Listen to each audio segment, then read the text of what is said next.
বউ হলো রেডিওর মতন, আপনি তার সব কথা শুনবেন কিন্তু সে আপনার একটা কথাও শুনবে না।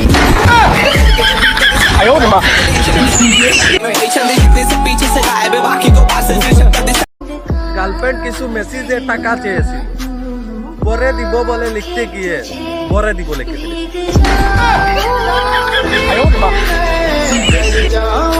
শালার বড় লোক হয়ে কি লাভ, বাথরুমে গিয়ে নিজের প্যান্ট যদি নিজে খোলা লাগে।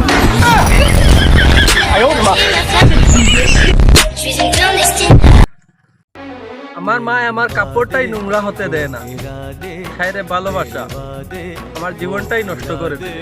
साथी रे सब कुछ भुला दिया ये वफा का। যাকে দেখি সেই দুঃখী, শালা আর এত সুখ যাচ্ছে কোথায়। আমি সিগারেট খাই বলে তুমি আমাকে গাঁজাখোর ভাবলে, আর তুমি যে আচার খাও আমি তো ওইটা ভাবিনি।